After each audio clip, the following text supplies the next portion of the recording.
Today, like I said a minute ago, today's topic is going to be a little bit more fun than the last couple. Okay, the last couple were kind of hard. All right, today we're going to talk about something called social conformity. Okay, what social conformity means is when you feel compelled to go along with the group because everybody else seems to be going along with the group. This is kind of like what you've been going through lately. I'm not doing this one because of what's going on. I'm doing this. I had the notes written already. This was going to be on my schedule anyways. But I'll give you an example. Something that, well, here.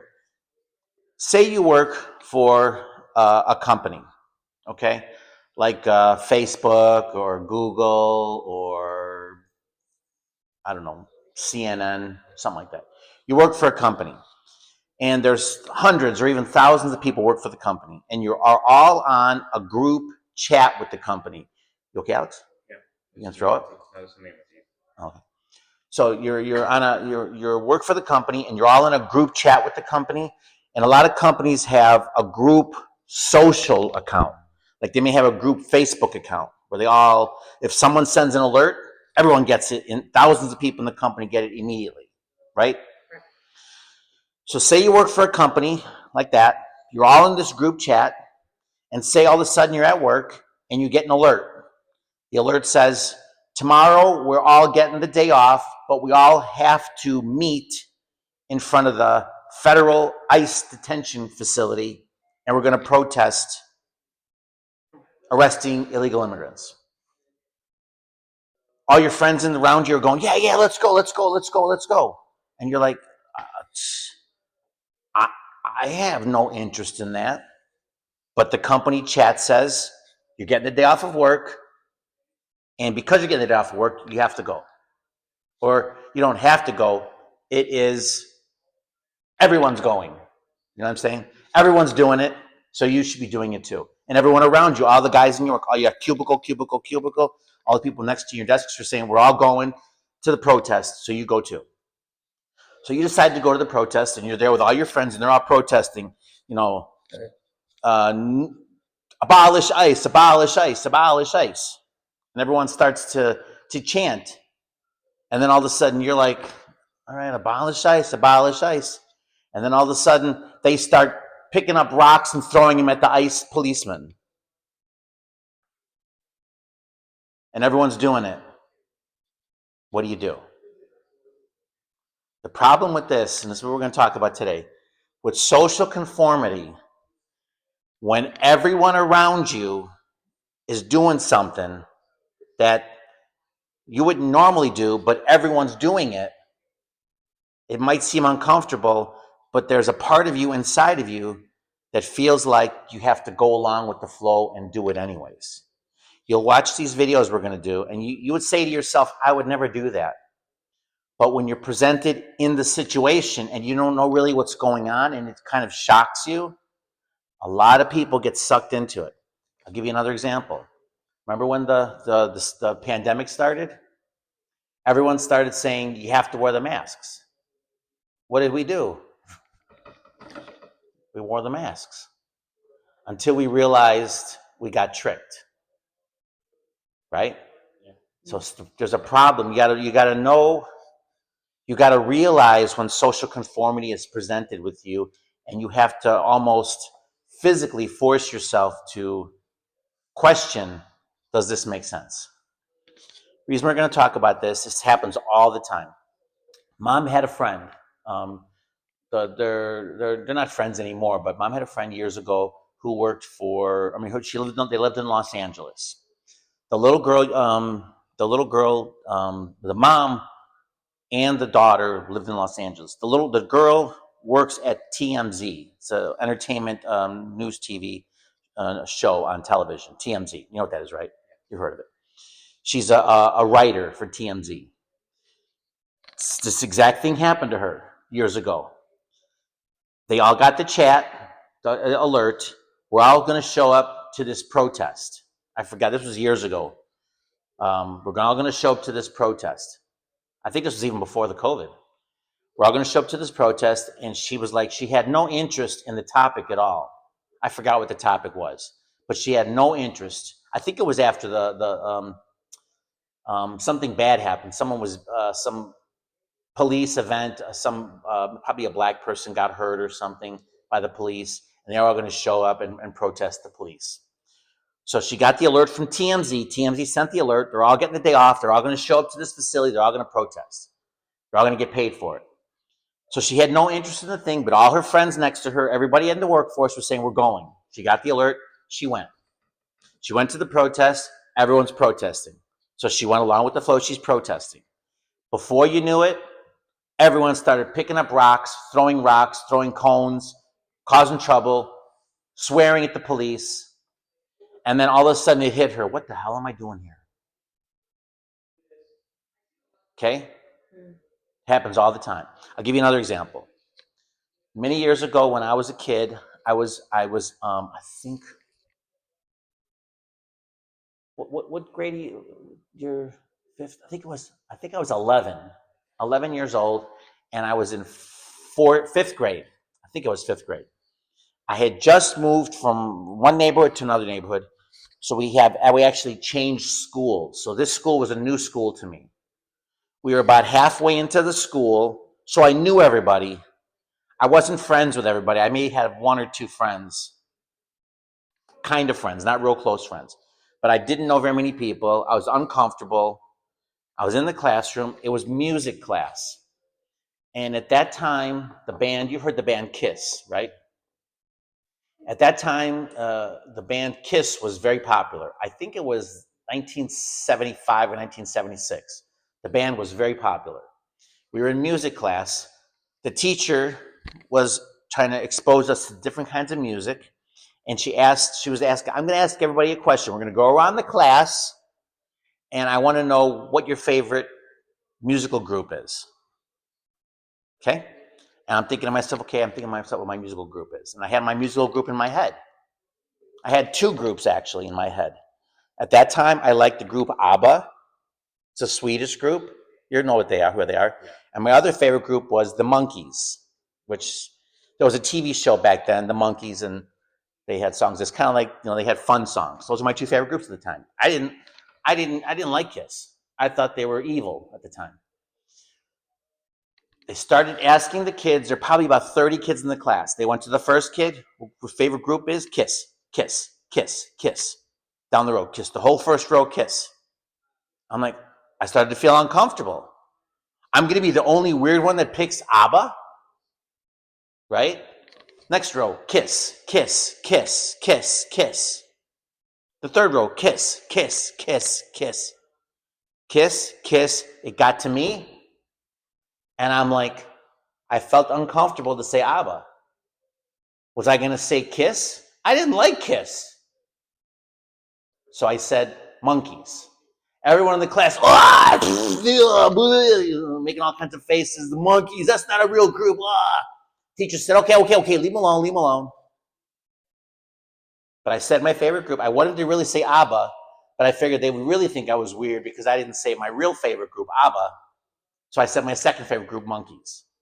They went to the next person, Kiss, Kiss, Kiss, Kiss, Kiss, Kiss. They ended it.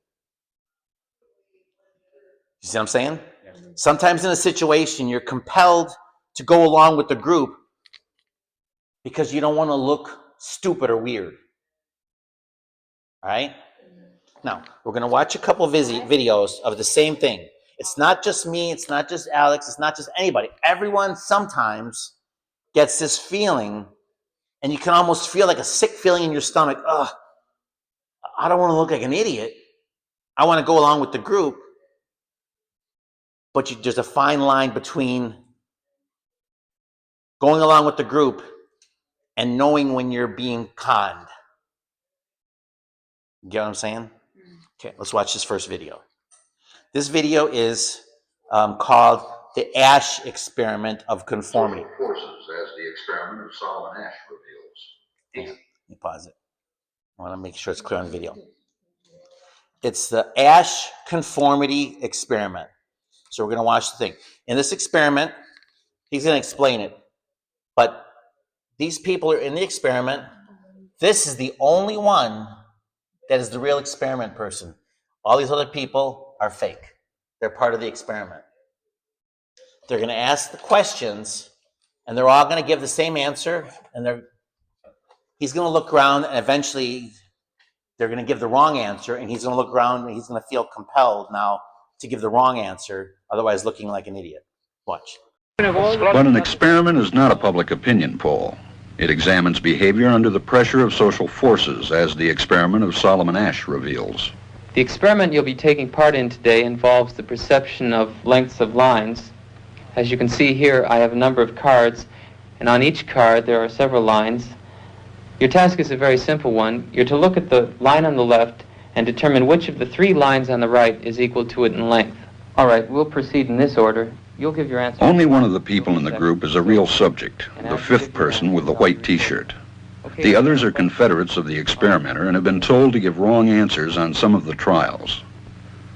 The experiment begins uneventfully as subjects give their judgments. 2, 2, 2, 2, 2, 3, 3, 3, 3, But on the third trial, something happens. 2, 2, 2, 2, 2. The subject denies the evidence of his own eyes and yields to group influence. 1. Asch found subjects went along with the group on 37% of the critical trials. But he found through interviews that they went along with the group for different reasons. 1. 1. They must be right. There are 4 of them and 1 of me. 1. This subject's yielding is based on a distortion of his judgment. He genuinely believes that the group is correct. 1. 1. 1. 2. 1. 2. 2. 2. I know they're wrong, but why should I make waves? 2. In this case, the subject knows he is right, but goes along to avoid the discomfort of disagreeing with the group. Here, the distortion is at the level of his response. 2, 2. 2. 2. In the previous experiment, the naive subject stood alone against the group. In this variation, Asch gave the naive subject a partner, here seated in the third position, who also gives the correct response. 1. 1. 2. 1. 2. With a partner, yielding drops to only 5% of the critical trials compared to 37% without a partner. Although subjects report warmth and good feeling toward the partner, they typically deny that he played a role in their own independence. The partnership variation shows that much of the power of the group came not merely from its numbers, but from the unanimity of its opposition. When that unanimity is punctured, the group's power is greatly reduced. Sometimes we go along with a group because what they say convinces us they are right. This is called informational conformity. But sometimes we conform because we are apprehensive that the group will disapprove if we are deviant. This is called normative conformity. The strength of the normative factor is shown in another variation carried out by Asch. In this variation, the subject is told that because he had arrived late, he would have to write his answers. Subjects in this private response experiment are exposed to the same amount of misleading information as other subjects, but they are immune from any possible criticism by the group. 1. 1. 1. And this enormously reduces the pressure to conform. Conformity drops by 2/3. Asch's experiment is a classic. It reveals how people will deny what they see and submit to group pressure. It allows us not only to observe conformity, but to study the conditions that increase or reduce its occurrence.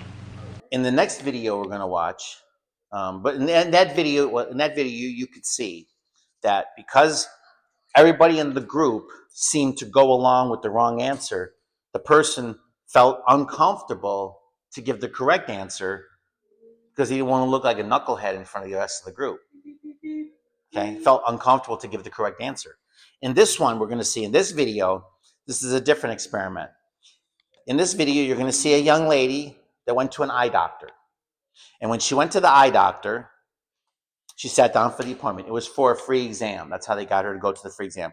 The waiting room is full of people, and she's sitting there. All of a sudden, while she's sitting there waiting for the appointment, a buzzer goes off. And then when the buzzer goes off, slowly all the people stand up. She looks around and she's like, this is weird. But she stays there. And everybody sits down. A few minutes later, the buzzer goes off again. Everybody stands up. She's like, she's starting to feel uncomfortable now. Why are they standing up with the buzzer? On the third buzzer, everybody stands up. What do you think she does? She stands up. She doesn't know why, but she stands up. On the fourth buzzer, she stands up. On the fifth buzzer, she stands up. Then all the people in the waiting room, one by one, get their appointment. They get their appointment. They take their appointment. Then all of a sudden, the waiting room is empty. And she's the only one in the room. And the buzzer goes off. And what do you think she does? She stands up. Isn't that weird?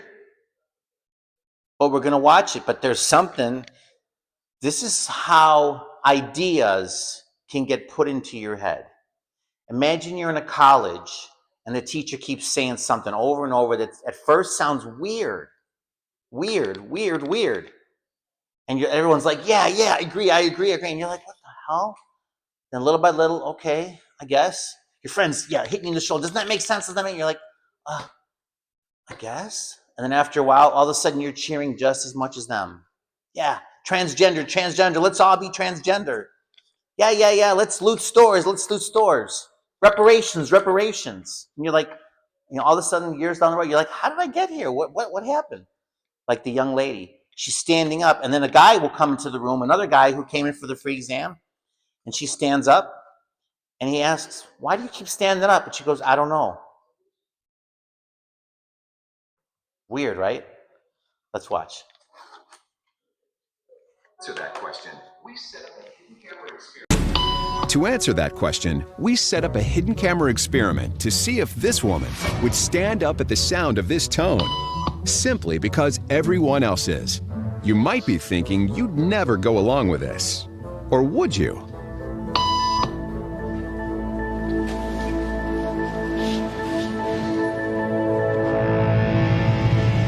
After just 3 beeps, and without knowing why she's doing it, this woman is now conforming perfectly to the group. But what happens if we take the group away? Elaine, please.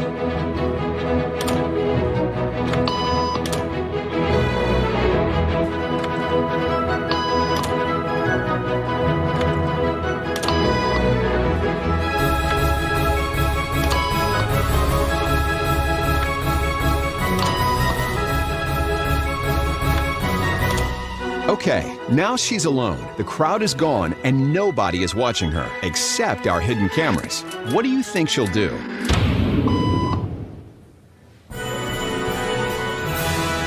She's now conforming to the rules of the group without them even being there. Now, watch what happens when we introduce another outsider who doesn't know the rules. For a noon appointment. Have a seat and they'll be out in just a couple minutes. Great, thanks so much.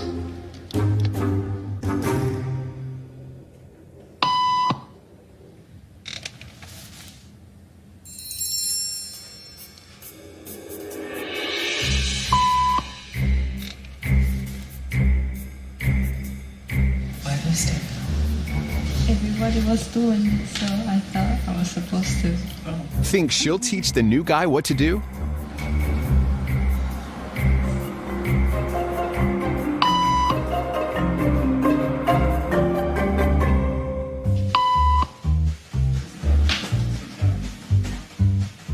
We kept the cameras rolling as more unsuspecting patients arrived.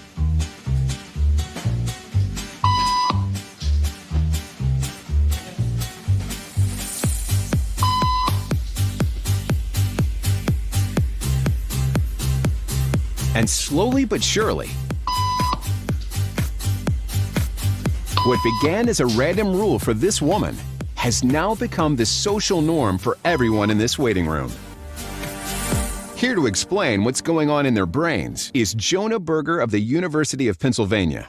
This sort of internalized form of herd behavior is part of what we call social learning. Starting at a very early age, when we see members of our group perform a task, our brains literally reward us for following in their footsteps. When I saw everybody stand up, I felt like I needed to join them. Otherwise, I'm like excluded.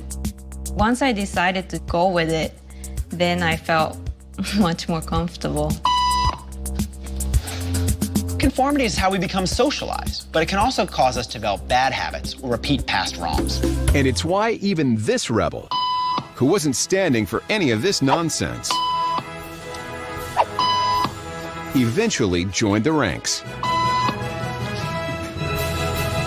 And the only thing more shocking than seeing how easily conformity affects the way you act is that similar forces are subconsciously shaping the way you think right now. So what do you guys think of that one? Interesting, huh? But that's how it works. That's how... Who owns the schools? Who runs the schools? The colleges, the schools. The Rockefeller Foundation, right? The triangle people run the schools. How do they get so many college students to accept a distortion of the truth as reality? By presenting them over the years and years and years, little by little, certain truths. Eventually, people start to believe those truths. And then when certain students come into the classroom that are not prone to believe it, when they see everyone around them believing certain beliefs, they almost feel compelled to follow the group, otherwise be excluded as somebody weird. Why are there so many people who don't know if they're a boy or a girl in school? Because everyone around them doesn't know. Why does everybody demand reparations for the black people? Because everyone around them is demanding it. Okay? Lately, you see everyone in school are protesting, abolish the police, abolish ICE, free the criminals, open borders. Why? Everyone around them is doing it. You ask them, why are you doing that? Because they may repeat something that the teacher has said or something that someone else has said, but when they're asked to explain their beliefs, they can't. All they're doing is conforming to everything around them.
So,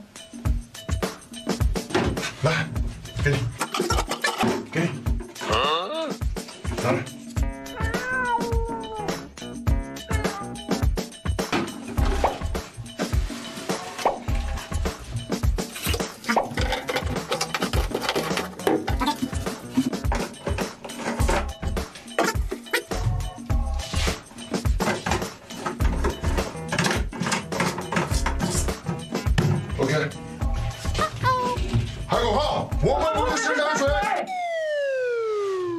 我们是大自然的搬运工。错，向后站。跟我念，我们不是生产水，我们只是为了老板打工。我们不是生产水，我们只是为了老板打工。你呢？我们不是生产水，我们只是为了老板打工。大声一点。我们不是生产水，我们只是为了老板打工。一直念。我们不是生产水，我们只是为了。一直念。我们不是生产水，我们只是为了老板打工。我们不是生产水，我们只是为了老板打工。我们不是生产水，我们只是为了老板打工。我们不是生产水，我们只是为了老板打工。我们不是生产水，我们只是为了。真的好。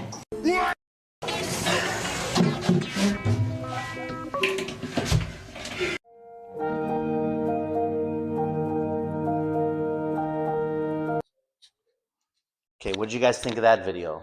Funny, but what do you think? You see how fast the people in the elevator conform to the other ones around them?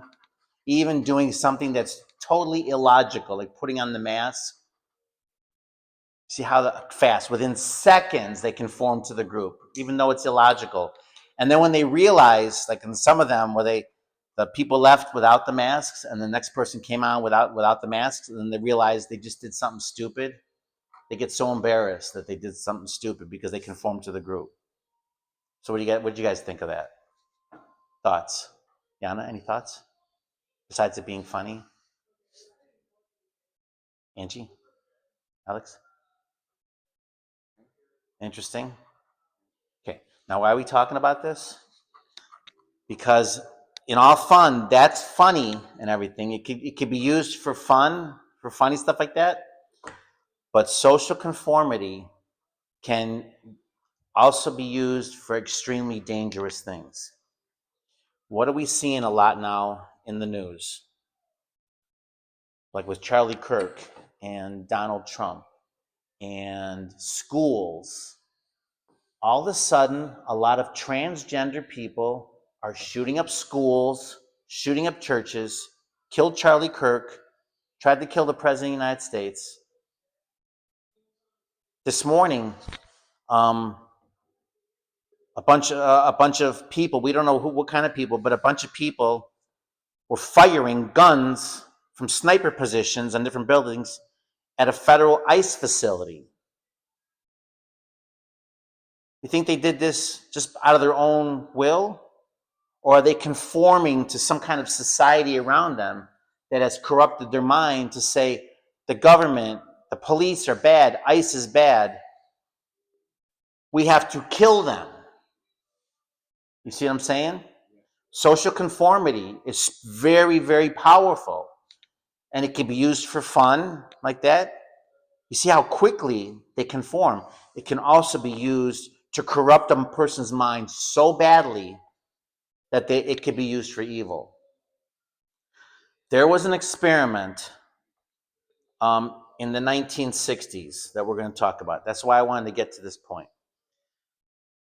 During World War II, the Nazis had soldiers called the SS soldiers, and they also had doctors that were doing horrible things to people. And they convinced other soldiers to do horrible things to people.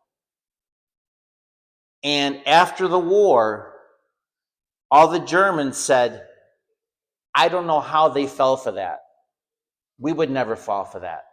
And then all the Americans said, I don't know how the Germans were so stupid, how they fell for that, where soldiers were doing bad things to people that were so obvious. Americans, French, Germans couldn't understand, couldn't fathom the idea.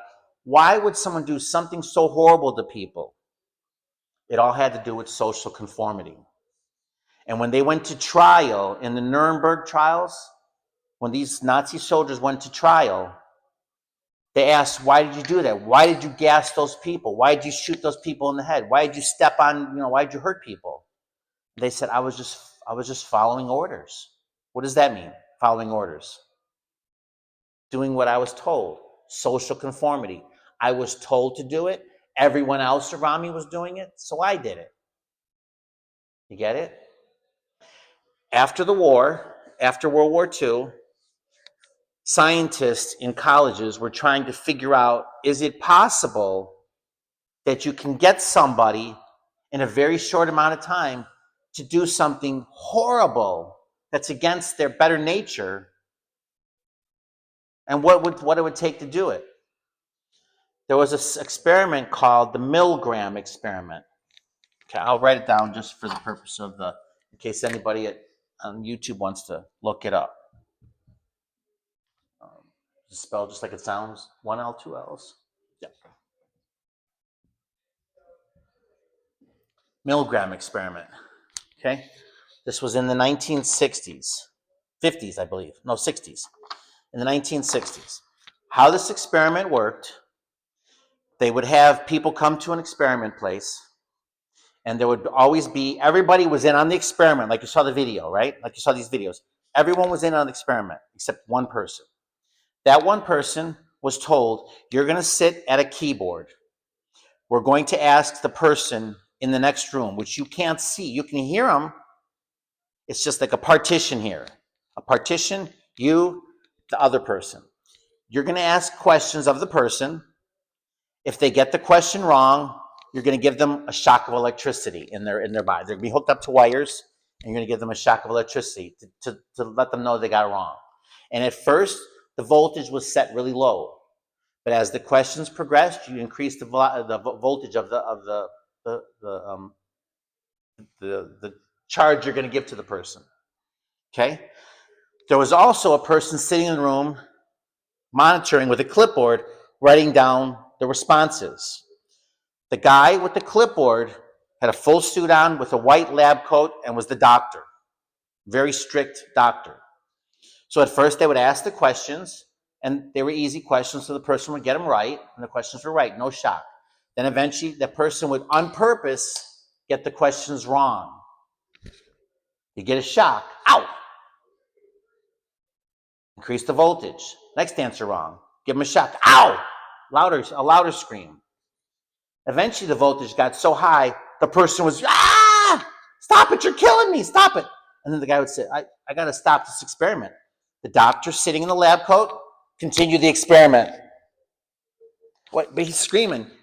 He's fine, continue the experiment. Okay. Next question. Ask the question, he got it wrong. Ah! Ah! Ah! Guy's like, is he okay? Don't worry about him, the doctor. Don't worry about him. He's fine. Just continue the experiment. What the scientists had found out is that two-thirds, or 66% of the people running the experiment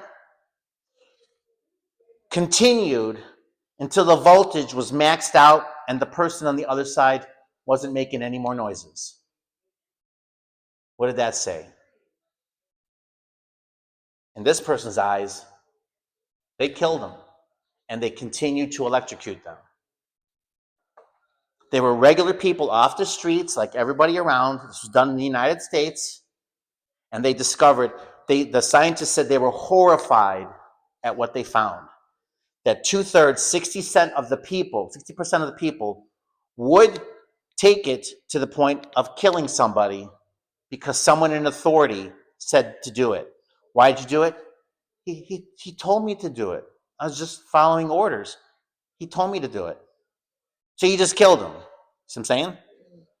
That's the problem with too much social conformity. If you follow the group too much, sometimes you get sucked into this endless hole of, I don't know why I'm doing it. I'm just following the group, till eventually you're led to do something horrible. Does that make sense? You understand why I showed you this little experiment? Okay. Any questions or thoughts?